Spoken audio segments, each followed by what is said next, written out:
Forum of diploma engineers Bangladesh এফডিবির চট্টগ্রাম মহানগরী শাখা কর্তৃক আয়োজিত আজকের এই অনুষ্ঠানের সম্মানিত সভাপতি, forum of diploma engineers Bangladesh Chattogram মহানগরীর সম্মানিত সভাপতি, বিশিষ্ট প্রকৌশলী জনাব প্রকৌশলী রুহুল আমিন ভূঁইয়া, আমাদের এই অনুষ্ঠানের সম্মানিত সঞ্চালক, চট্টগ্রাম মহানগরী ফোরামের সম্মানিত সাধারণ সম্পাদক প্রকৌশলী নুরুল আলম, উপস্থিত আছেন চট্টগ্রাম মহানগরী ফোরামের সম্মানিত সাংগঠনিক সম্পাদক সাবেক ছাত্রনেতা জনাব ইয়াসিন আহমেদ সহ চট্টগ্রাম মহানগরীর ফোরামের কর্মপরিষদ সদস্য প্রকৌশলী মাইনুদ্দিন হাসান জীবন, প্রকৌশলী মেজবাহউদ্দিন, প্রকৌশলী কে এম ইসাক। আমাদের মাঝে উপস্থিত আছেন সিনিয়র সদস্য প্রকৌশলী ভাইরা, বিভিন্ন পর্যায়ের নেতৃবৃন্দ এবং আজকের এই অনুষ্ঠানে যারা সমবেত হয়েছেন, আপনাদের সকলকে আন্তরিক মোবারকবাদ এবং অভিনন্দন জানাচ্ছি। আউযু বিল্লাহি মিনাশ শাইতানির রাজিম। বিসমিল্লাহির রহমানির রহিম। তাবারাকাল্লাযী বিয়াদিহিল মুলক ওয়া হুয়া আলা কুল্লি শাইইন কাদির। আল্লাযী খালাকাল মাউতা ওয়াল হায়াতা লিয়াবলুয়াকুম আইয়ুকুম আহসানু আমালা। সাদাকাল্লাহুল আযীম। অতি মহান শ্রেষ্ঠ তিনি, যিনি সর্বময় কর্তৃত্বের অধিকারী এবং তিনি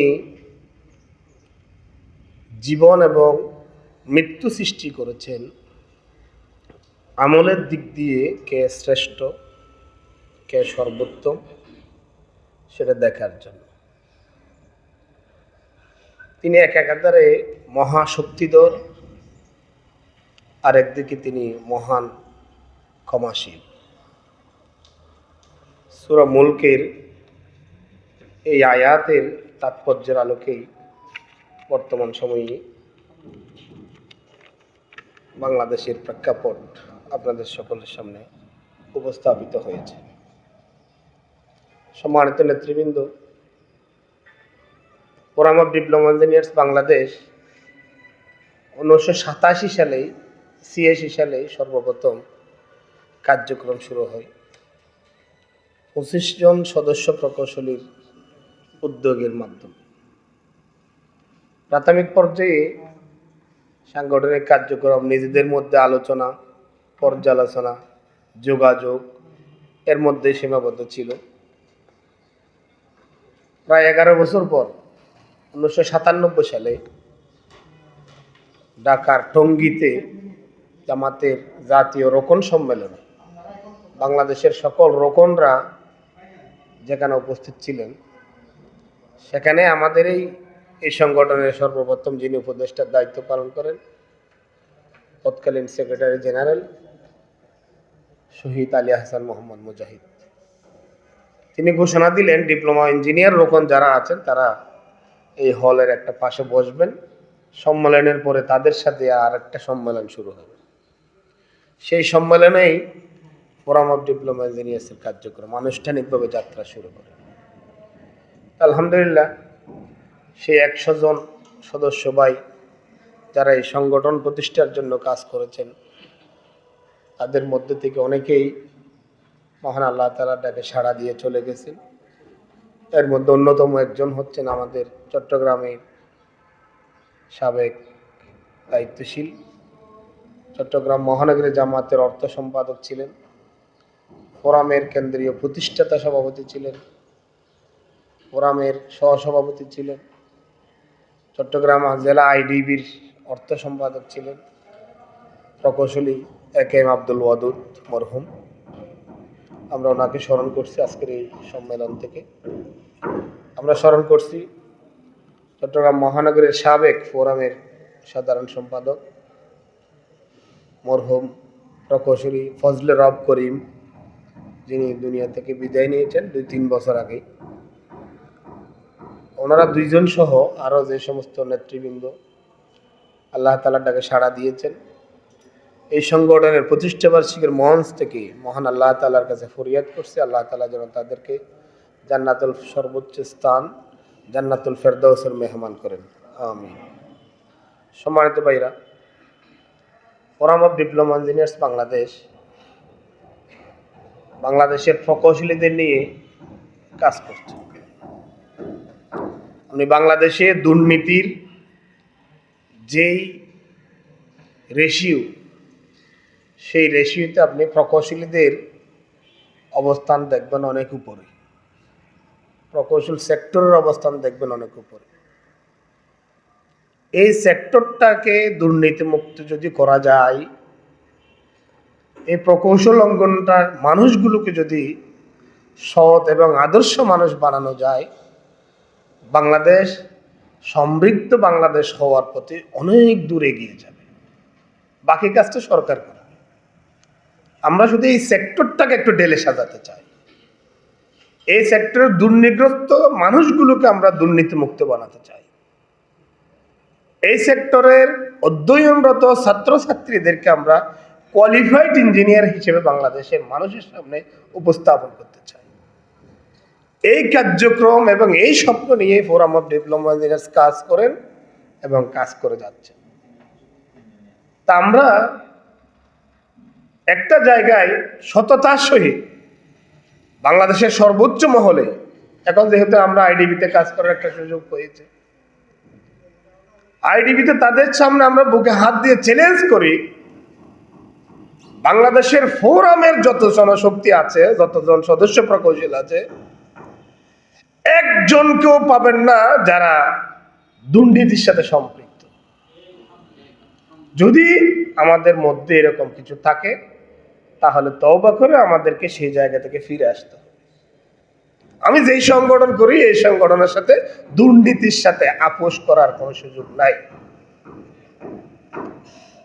পাশাপাশি আমরা যদি নিজেদেরকে এই জায়গায় সঠিকভাবে উপস্থাপন করতে পারি, আপনার সিনিয়র এবং আপনার জুনিয়র যে সমস্ত কর্মকর্তারা আপনার অফিসে রয়েছেন, তাদের কাছেও আপনার অবস্থানটা অনেক উন্নত হবে। তাদের কাছে আপনার পার্সোনাল ইমেজ যখন বৃদ্ধি পাবে, সেই মানুষ যখন জানতে পারবে আপনি ফোরামের একজন সদস্য, তখন এই সংগঠনের ইমেজও তাদের কাছে বৃদ্ধি পাবে।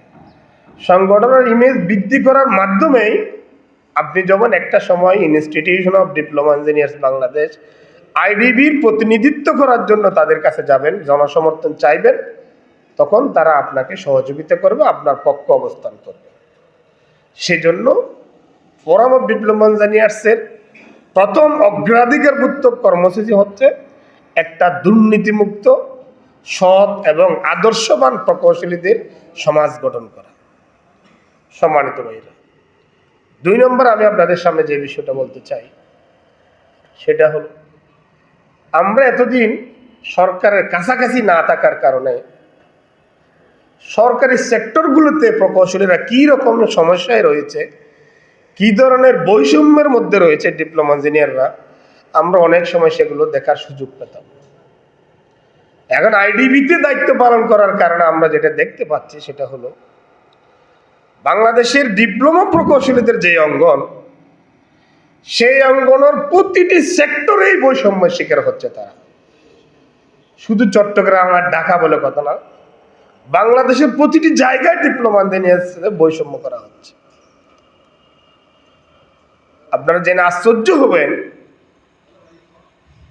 পিএসসির মাধ্যমেই নিয়োগকৃত পলিটেকনিক ইনস্টিটিউটের জুনিয়র ইন্সট্রাক্টররা, যারা সরকারের যাবতীয় বিধান রক্ষা করে চাকরিতে নিয়োগ পরীক্ষা দিয়ে উত্তীর্ণ হয়ে সরকারি প্রজ্ঞাপনেই যারা শিক্ষক হিসেবে পলিটেকনিকগুলোতে শিক্ষকতা করছে, এই যাবৎকালের সবচাইতে মেধাবী ছাত্ররা, সবচাইতে মেধাবী শিক্ষকরা এই স্টেপের শিক্ষক হিসেবে বিবেচিত হচ্ছে। আপনারা ছাত্রদের সাথে কথা বললে দেখবেন, তাদের যে কজন শিক্ষক ভালো রয়েছে, তার মধ্যে এই যে জুনিয়র ইন্সট্রাক্টর যারা স্টেপের যে শিক্ষকরা রয়েছে, তাদের ব্যাপারে সাধারণ ছাত্রছাত্রীদের যথেষ্ট সমর্থন এবং ভালোবাসা রয়েছে। সেই স্টেপের শিক্ষকদেরকে আজকে 53 মাস বেতন না দিয়ে তাদেরকে দ্বারা শিক্ষকতা করা হচ্ছে। চিন্তা করেন, একটা স্বাধীন রাষ্ট্রে একটা প্রকৌশলী সেক্টরে যে দেশের কারিগরি শিক্ষা ডেভেলপ করলে সেই দেশ উন্নত হয়, সেই মৌলিক শিক্ষা ব্যবস্থার শিক্ষকদের সাথে যদি এই ধরনের একটা চরম নৈরাজ্যকর পরিস্থিতির মধ্যে রাখে, তাহলে সেই সমাজ থেকে ভালো এবং কোয়ালিফাইড প্রকৌশলী এই দেশের মানুষ পেতে কষ্ট হবে। আমরা এতদিন কথা বলতে পারি নাই। 5 আগস্টের পর যখন আমাদের কাছে এই সমস্ত বিষয় স্পষ্ট হলো, আমরা সরকারের ঊর্ধ্বতন কর্মকর্তাদের সাথে যোগাযোগ করেছি এবং আজকের এই সম্মেলন থেকেও আমরা আহ্বান জানাতে চাই, বাংলাদেশকে যদি সঠিকভাবে তার সঠিক রাস্তার উপর যদি আপনি দাবিতে করতে চান, প্রকৃতপক্ষে বাংলাদেশকে যদি আপনি সমৃদ্ধ বাংলাদেশ বানাতে চান, প্রকৃতপক্ষে বাংলাদেশকে যদি সোনার বাংলা বানাতে চান, কারিগরি শিক্ষাকে গুরুত্ব দিয়ে, কারিগরি শিক্ষার জন্য বিশেষ বরাদ্দ দিয়ে, কারিগরি শিক্ষাকে বিশেষ নজরদারি করার কোনো বিকল্প নাই। শুধু এটা নয়, আজকে 5 বছর পর্যন্ত যে শিক্ষকরা বেতন পায় না, অবশ্যই খুব কম সময়ের মধ্যে এই শিক্ষকদেরকে স্থায়ী নিয়োগ দেওয়ার মাধ্যমে তাদের যাবতীয় পাওনা পরিশোধ করতে হবে। এই বিষয়ে আমরা সরকারের কাছে দেখা করেছি মন্ত্রী মহোদয়ের সাথে। তারা এটাকে খুব বেশি গুরুত্ব এতদিন দেন নাই। তারা মনে করছেন এটা একটা সেক্টরের দাবি। বাংলাদেশে হাজার হাজার যারা দাবিতে রাস্তা উত্তাল করে রেখেছেন 5 আগস্টের পর থেকে, সেরকম একটা দাবি মনে করেছে। কিন্তু সরকারের মধ্যে সচিবালয়ে এখনো পর্যন্ত আওয়ামী ফ্যাসিস্টের যে সমস্ত ক্রীড়নকরা গুরুত্বপূর্ণ জায়গাগুলোতে বসে আছেন, তাদের সুদূর বসার পরিকল্পনায়, তাদের দীর্ঘমেয়াদী কুচক্রী পরিকল্পনার কারণেই এই পদক্ষেপগুলো বাস্তবায়ন হচ্ছে না, যার প্রমাণ হচ্ছে গতকাল সচিবালয়ের অগ্নিকাণ্ড। আজকে আমরা এই সমাবেশ থেকে বাংলাদেশের সর্বোচ্চ মহল সকলের কাছে জানাতে চাই, সকল রাজনৈতিক দলগুলোর কাছে আমরা জানাতে চাই, এই পলিটেকনিক ইনস্টিটিউটের শিক্ষক শিক্ষিকাদের মৌলিক দাবি পূরণের জন্য আপনারা বিশেষ ব্যবস্থা গ্রহণ করবেন। সম্মানিত ভাইরা, আমরা সবাই ক্ষমতায় যেতে চাই, কিন্তু সেই ক্ষমতায় কেন যাবেন? আজকে এই যে মৌলিক কিছু ইস্যু, এই বিষয়ে বাংলাদেশের গুরুত্বপূর্ণ সবচাইতে বড় দল বর্তমানে বাংলাদেশ জাতীয়তাবাদী দল বিএনপি, আমরা তো তাদের একদম ওয়ার্ড থেকে শুরু করে কেন্দ্রীয় নেতা পর্যন্ত কারা মুখ দিয়ে কোনো বক্তব্য শুনে নেই। আর অনেক রাজনৈতিক দল রয়েছে, তাদের মুখ দিয়ে তো এই সমস্ত ব্যাপারে কোনো কথা আমরা শুনি নাই। এই জন্য এটাতে রাজনৈতিক ঐক্য সৃষ্টি করে সর্বমহলের জনসমর্থন নিয়ে আমাদের পলিটেকনিকের শিক্ষকদের এই দাবি মেনে নেওয়ার জন্য আমি বিনীত অনুরোধ করছি। বিশেষ করে আরেকটা বিষয় বলতে চাই, পল্লী বিদ্যুৎ সমিতির একটা ঘটনা আপনারা শুনেছেন। সিনিয়ররা জুনিয়রের সাথে বৈষম্য করা হচ্ছে। পল্লী বিদ্যুৎ উন্নয়ন বোর্ডের পক্ষ থেকে পল্লী বিদ্যুৎ সমিতির প্রকৌশলীদের জন্য কর্মকর্তা কর্মচারীদেরকে বৈষম্য স্বীকার করা হচ্ছে। একটা পোস্টে তাদেরকে 14, 15, 16, 18, 20 থেকে শুরু করে 25 বছর পর্যন্ত চাকরি করে সর্বশেষ 30 বছর চাকরি করার পরে একই পদ থেকে তাকে রিটায়ারমেন্টে যেতে হচ্ছে। আমাদের পল্লী বিদ্যুৎ সমিতির কর্মকর্তারা যখন এই বিষয়ে কথা বলেছেন, তাদের বিরুদ্ধে রাষ্ট্রদ্রোহিতার মামলা দেওয়া হয়েছে। কে রাষ্ট্রদ্রোহিতার মামলা দিয়েছেন? প্রকৌশলী সমাজের বিরুদ্ধে।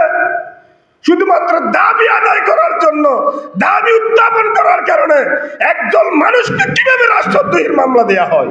এই বাংলাদেশের এই যে আওয়ামী ফ্যাসিস্ট, সেই সমস্ত লোকগুলো সরকারের গুরুত্বপূর্ণ জায়গায় যারা বসে আছেন, তারা সেই রকম নির্লজ্জ কর্মকাণ্ডও বিগত সময়ে বাংলাদেশে করেছে। আজকে আমরা ফোরামের এই প্রতিষ্ঠা বার্ষিকী থেকে আমরা বলতে চাই, পল্লী বিদ্যুৎ উন্নয়ন বোর্ড এবং পল্লী বিদ্যুৎ সমিতি সংক্রান্ত যে সমস্যা হয়েছে, আপনারা সুষ্ঠু তদন্তের মাধ্যমে যারা প্রকৃত অপরাধী, যারা এই ঘটনাকে জিয়ে রেখেছেন, এই ঘটনাকে জিয়ে রেখে 45,000 কর্মকর্তা কর্মচারীদেরকে আন্দোলনে ঠেলে দিয়েছেন, রাস্তায় নামিয়ে দিয়েছেন, কার ইন্ধনে এগুলো হচ্ছে সেটা বের করে উপযুক্ত শাস্তির ব্যবস্থা করে বাংলাদেশের প্রচলিত আইনে তাদের বিচারের ব্যবস্থা করার জন্য আমরা দাবি জানাচ্ছি। সম্মানিত ভাইরা, আমরা যারা এখানে উপস্থিত হয়েছি, এখন একটু নিজেদের ব্যাপারে কথা বলি। আমরাও কে কয়জন এখানে ঠিক বলতেছি, আমরা ঐক্যমত পোষণ করছি। পল্লী বিদ্যুতের ইঞ্জিনিয়াররাও তো আপনাদের সহপাঠী ভাই বন্ধু, স্টাফের শিক্ষকরাও তো আপনাদের সহপাঠী ভাই বন্ধু। আমরা কেউ কি কোনোদিন তাদের পক্ষে ফেসবুকে একটা পোস্ট দিয়েছি? আমার ফেসবুকে তো 5,000 বন্ধু আছে আমার। আপনি যদি শুরু করতেন, আপনার দেখা দেখে আরো 10 জন প্রকৌশলী কাজ শুরু করতেন। এভাবে বাংলাদেশের 5 লক্ষ ডিপ্লোমা প্রকৌশলী যখন তাদের পক্ষে ফেসবুকে একটা নীরব আন্দোলন শুরু করত, তাহলে আজকে 53 মাস বেতন না দিয়ে কোনো সরকার ক্ষমতায় থাকতে পারত না। কিন্তু আমরা নিজেরাও করি না। যার যার জায়গায় নিজে বাঁচলে বাপের নাম। আমাকে কিসে পেয়েছে বেতন? আমার বন্ধু ফাইলে কি ফাইলো, আমার কি আসে যায়? আমার বেতন তো ঠিকই চলে, আমার বিজনেস তো ঠিকই চলে। এই আত্মকেন্দ্রিক চিন্তা থেকে ডিপ্লোমা প্রকৌশলীদেরকে বেরিয়ে আসতে হবে। ডিপ্লোমা প্রকৌশলীদেরকে একের দুঃখ সকলের দুঃখ মনে করতে হবে। একটা ডিপার্টমেন্টের বৈষম্যকে সকল ডিপার্টমেন্টের বৈষম্য মনে করতে হবে। একটা ডিপার্টমেন্টের নৈরাজ্যকে সকলের নৈরাজ্য মনে করতে হবে। তারপর এই ডিপ্লোমা প্রকৌশলী সেক্টরটা বাংলাদেশে তার যে সক্রিয় ভূমিকা রয়েছে, ঐতিহাসিক ভূমিকা রয়েছে, সেই ভূমিকার সাথে আমরা যারা তরুণ প্রকৌশলী এখানে আছেন, আপনাদেরকেও সেই ভূমিকার একজন গুরুত্বপূর্ণ দাবিদার হিসেবে আপনি নিজেকে তৈরি করতে পারবেন। সম্মানিত ভাইরা, আমি আপনাদেরকে আরেকটা বিষয় বলতে চাই। আজকে পলিটেকনিক ইনস্টিটিউটগুলোতে পড়ালেখা শেষ হওয়ার পর চাকরির জন্য দিন রাত পরিশ্রম করে। আমরা সবাই চেষ্টা করি ভাইদেরকে একটু চাকরিতে সহযোগিতা করার জন্য। এই চেষ্টা শুধু স্টেজে বসা নেতৃবৃন্দরা করবেন, আর আমরা বাকিরা শুধু ওনাদেরকে ফোন করার মাধ্যমে আমার দায়িত্ব শেষ করব, এটা হতে পারে না। আমরা যারা ডিপ্লোমা প্রকৌশলী বাংলাদেশে রয়েছি, আমরাই যদি সিদ্ধান্ত গ্রহণ করি, আমি অন্তত বছরে একজন ডিপ্লোমা প্রকৌশলীকে, সরকারি তো পারবো না, বেসরকারি পর্যায়ের যে কোনো স্টেজে আমি একজন ডিপ্লোমা প্রকৌশলীকে বছরে চাকরির ব্যবস্থা করে দেব। এই সিদ্ধান্ত যদি আমরা নিতে পারি, আমরা 500 প্রকৌশলী 500 জন ভাইকে চাকরি দানে সহায়তা করতে পারব। এটা আমাদের সংগঠনের সামাজিক কাজ হিসেবে আজকে দেখা হয়। তাহলে আপনি এক পাশে সাংগঠনিক কাজ করলেন, পাশাপাশি আপনি মানবিক কাজ করলেন, পাশাপাশি আপনি দেশ গঠনে গুরুত্বপূর্ণ ভূমিকা রাখলেন। এই জন্য আমাদের নতুন যে সমস্ত প্রকৌশলী ভাইয়েরা পড়াশোনা শেষ করে কর্মজীবনে আসছেন, তাদেরকে আপনারা সহযোগিতা করবেন। এই জায়গায় চাকরির পিছনে ঘুরে ঘুরে গুরুত্বপূর্ণ সময়গুলো নষ্ট না করে আমাদের বর্তমান সরকারের সম্মানিত প্রধান উপদেষ্টা, চট্টলার কৃতি সন্তান প্রফেসর ডক্টর মোহাম্মদ ইউনূস, তিনি আবেদন করেছেন জাতির সামনে, আপনারা চাকরির পিছনে ঘুরে ঘুরে আধুনিক দাসত্বকে বেছে না নিয়ে আপনারা উদ্যোক্তা হওয়ার চেষ্টা করেন। উদ্যোক্তা হয়ে নিজেরা চাকরি তৈরি করে মানুষকে চাকরি দেওয়ার ব্যবস্থা করেন। আর এই কাজটা ডিপ্লোমা ইঞ্জিনিয়াররা যদি চায়, খুব সহজেই করতে পারে। 5 জন ডিপ্লোমা ইঞ্জিনিয়ার এক জায়গায় হলে একটা কোম্পানি হয়ে যায়। 5 জন ডিপ্লোমা ইঞ্জিনিয়ার এক জায়গায় হলে একটা সুন্দর প্ল্যাটফর্ম তৈরি হয়ে যায়। একজন সিভিল নিলেন, একজন ইলেকট্রিক্যাল নিলেন, একজন আইটি নিলেন, আরেকজন আপনি সফটওয়্যার নিলেন, একজনকে আপনি হার্ডওয়্যারের কাজ জানেন এরকম রাখলেন, আরেকজনকে আপনি গ্রাফিক্সের কাজের জন্য রাখলেন। 5 জন 5 দিক থেকে দৌড়াবেন, কোনো স্টাফ লাগবে না। আমি স্টাফ, আমি এমডি, আমি লেবার, আমি চেয়ারম্যান, এই মানসিকতা নিয়ে যদি আপনি মাঠে নামেন, আমি নিশ্চিত করে বলতে পারি মহান আল্লাহ তাআলার এটাই ঘোষণা, আপনি অবশ্যই সাকসেস হবেন ইনশাআল্লাহ। সাকসেস মানে কি? সাকসেস মানে কি কোটিপতি হওয়া না। আপনি সসম্মানে আল্লাহ তাআলা আপনাকে রুজির ব্যবস্থা করবেন, পাশাপাশি দুনিয়ার মানুষের সামনেও আপনি একজন সম্মানিত মানুষ হিসেবে তৈরি হবেন। সম্মানিত ভাইরা, চট্টগ্রামের এই ময়দানে আমরা যারা দ্বীন আন্দোলনের কাজ করি, আমরা যদি এখন আমাদের রিপোর্ট পর্যালোচনা যাই, সরকারি সেক্টরের কয়টা ডিভিশনে আমাদের ইউনিট আছে, সরকারি সেক্টরের কয়টা জায়গায় আমরা কাজ শুরু করতে পেরেছি, আপনি দেখবেন তো খুব একটা নাই। হাতে গোনা কয়েকজন আছে, তারাও গা বাসা দিয়ে দিয়ে কোনো রকম সংগঠনের সাথে লেগে থাকার বিষয়ে কাজ করছে। এই জন্য আমরা যারা এখানে আছি, আমাদের বর্তমানে সব জায়গায় কাজ করার সুযোগ আছে। সরকারি কর্মকর্তাদের কাছে আপনারা যাবেন, তাদের সেখানে আমরা ইউনিট তৈরি করব। প্রতিটি সেক্টরেই আমাদের একটা ইউনিট থাকতে হবে, একাধিক ইউনিট থাকতে হবে। সকল শিল্প কারখানায় আমাদের ইউনিট থাকতে হবে বেসরকারি পর্যায়ে। এমন কোনো শিল্প কারখানা থাকবে না যেখানে অন্তত ফোরামের একটা ইউনিট নেই। তখন আমাদের মহানগরের নায়েব আমির মহোদয় তিনি আশা করেছেন আমাদের 1200 ইউনিট হবে।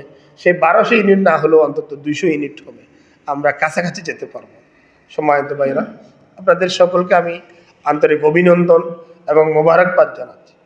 শুধু চট্টগ্রামের এই প্রকৌশলী সমাজ নয়, আমরা দেশের বিভিন্ন জায়গায় সাংগঠনিক সফরে যাওয়ার কারণে যে বিষয়টা দেখতে পাচ্ছি, সেটা হলো তরুণ প্রকৌশলীদের মাঝে দ্বীনি আন্দোলনের অ্যাক্টিভিটি অনেক অনেক গুণ বৃদ্ধি পেয়েছে আলহামদুলিল্লাহ। আজকের এখানেও আমরা উপস্থিত যারা আছেন, এখানেও আমরা দেখতে পাচ্ছি প্রায় 95% আরও বেশি হবে আমাদের তরুণ প্রকৌশলীরা আছেন। এই তরুণ প্রকৌশলীরা যদি সিদ্ধান্ত গ্রহণ করেন, ফোরামকে আপনি শক্তিশালী করবেন, তরুণ প্রকৌশলীরা যদি সিদ্ধান্ত গ্রহণ করেন, ফোরামের মাধ্যমে চট্টগ্রামের সকল প্রতিষ্ঠানগুলোতে আপনি সাংগঠনিক ইউনিট বৃদ্ধি করবেন। এই তরুণ প্রকৌশলীরা যদি সিদ্ধান্ত করেন, চট্টগ্রামের ফোরাম বাংলাদেশের অন্যতম শ্রেষ্ঠ একটি ফোরাম উপকৃত হবে, তাহলে আপনার দ্বারা আমাদের এই ময়দানকে শক্তিশালী করার ক্ষেত্রে গুরুত্বপূর্ণ ভূমিকা আপনি অবশ্যই রাখতে পারবেন। সর্বশেষ আপনাদের কাছে বিনীত অনুরোধ করতে চাই, মহান আল্লাহ তাআলা আপনাকে আমাকে যে সুযোগ দিয়েছেন প্রকৌশল সেক্টরে দ্বীনি কাজ করার জন্য, সেই সেক্টরে সঠিকভাবে কাজ করার মাধ্যমে আমি আমার পরিবারকে দ্বীনের আন্দোলনে দাবিত করাবো, আমি আমার সোসাইটিকে দ্বীনের আন্দোলনে দাবিত করাবো, আমি আমার সমাজকে দ্বীনের আন্দোলনে দাবিত করাবো, সর্বোপরি বাংলাদেশকে একটি কল্যাণমুখী রাষ্ট্র পরিণত করার আন্দোলনে ভূমিকাকে উদাত্ত আহ্বান জানিয়ে আপনাদেরকে অত্যন্ত সুচারুভাবে সুন্দরভাবে এই প্রোগ্রাম করার জন্য ধন্যবাদ এবং মোবারকবাদ জানিয়ে কথা শেষ করছি। আসসালামু আলাইকুম।